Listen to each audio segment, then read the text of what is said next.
name Pablo Clark goes back to the late 70s, early 80s. Pablo Clark was a 19-20-year-old that was mad about motor racing. His dad took him to watch the 9 Hour many times, the South African Grand Prix many times, hot rods at Wembley. So it was natural that eventually this youngster would want to go racing, except that his dad wasn't in favor of sitting behind the wheel and driving the racing car. And so in order to be able to go racing and convince my dad that it wasn't such a bad thing, I adopted the name Pablo Clark. And the Clark comes from the initials of PC, which are my initials, and the Clark comes from Jim Clark, because I remember watching him win the South African Grand Prix. I think it was his last year actually.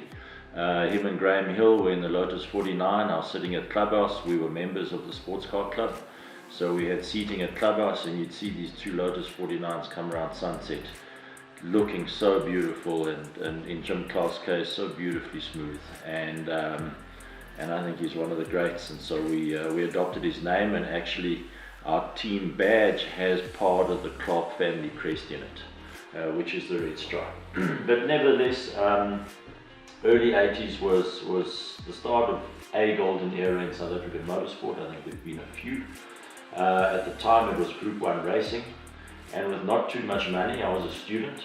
I was working as a part-time floor sweeper and assistant to the assistant apprentice mechanic for the Domingo family in Fordsburg, who kindly gave me some workshop space.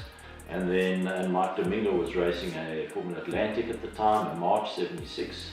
And then Dave Charlton, who became my mentor, and who at the time was racing a Fiat 131 in the Manufacturers Challenge. The car was designed by Basil van Rooyen. It had a V6 Ferrari Dino engine, turbocharged.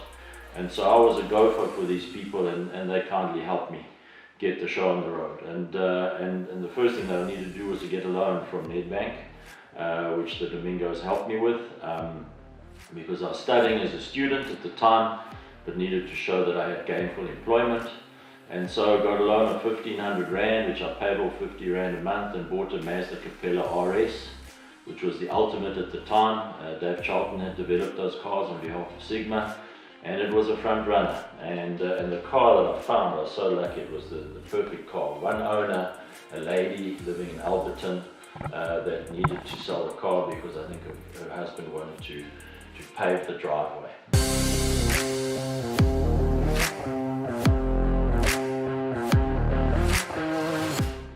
So I had a bit of knowledge of the circuit, also as a spectator. You know, when you sit on the corners and you see the cars come around, you get a feel for the lines and how to drive a little bit. So the first race for me was a 50-lap race. Group 1 racing was starting to build some momentum, and so in 1980 they decided in August to have a 50-lapper.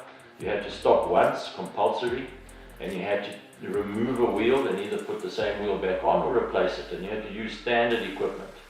And so I got all my varsity mates together, and we practiced like mad, and thanks to them, not my driving, we finished third overall, because they did a pit stop that was probably a minute or more quicker than all our competition.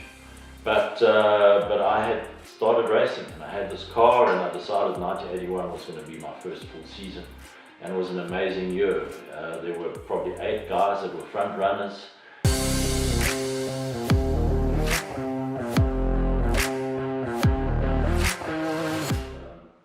Came under a bit of pressure from my dad, who said to me it was time to get a real day job and earn an honest living. And so my insurance career started, and motor racing came to an end. But it's a bug that once it bites you, it never leaves you. It's an amazing drug, I love it. And so in early 2000s, I was able to start racing again, mainly in classics, mainly with Ferraris, and then was able to bring the Pablo Clark name back, not as my name as a driver, because I was way beyond it all by then, but for my team. And so Pablo Clark Racing as a team, or as we're called today, NGK, Pablo Clark Racing, has been around and active since 2003. A lot in classic racing. We have a Ford Galaxy that Sarel drives. We have Ian and Jackie Schechter as part of our team. We're associated with Willie Hepburn, all legends that are still racing today, and such an amazing example, in my opinion, for the youngsters that are racing. to see guys in their 70s, you know, mixing it with the youngsters, winning, competing, and just continuing the legend that they all are over many, many decades. And so the cars we have today are Ferraris, classics, and the modern GTs. Great that the 9 is back, great that we have GT3 racing in South Africa again, and that's starting to build up some momentum. We have some Ferrari GT3 cars here that are contemporary cars that we're running for clients. We do experiences, so if you'd like to drive a Ferrari in the track, we offer that to the public at large with our driver coach. And then of course we have two legendary BMWs, two 745s, the last iteration of the Group 1 car that Tony won the championship in 1985, and then the 1986 modified 745 that Tony also won the championship in. And I remember driving the 745 Group 1 car when it was restored by Alex Sepnich at Evolution 2 for the first time at Zwartkops, and I just had tears rolling down my cheeks, because even now I get emotional, because the feeling was just like it was in the early 80s when we started and when life was uncomplicated, and we just went there and put our foot down and had amazing racing experiences with Tony.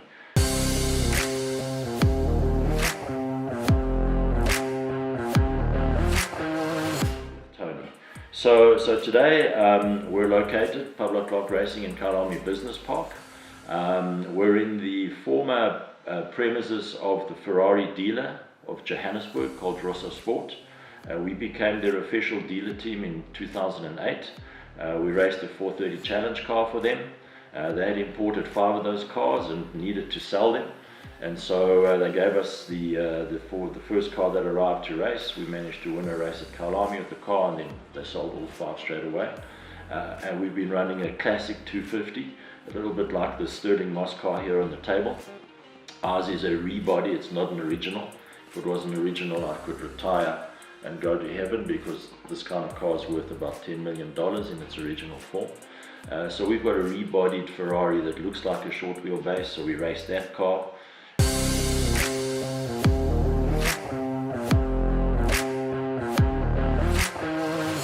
That's the story about Pablo Clark. You know, it's great to be able to depersonalize it, and the team name is Pablo Clark. That's someone that we knew many, many years ago. It's not me and my team.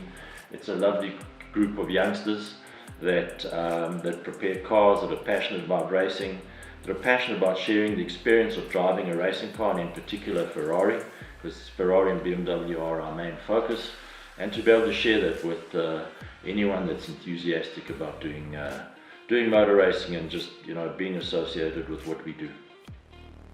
That's the story in a few short words of Pablo Clark and how it started more than 40 years ago, and where we find ourselves today.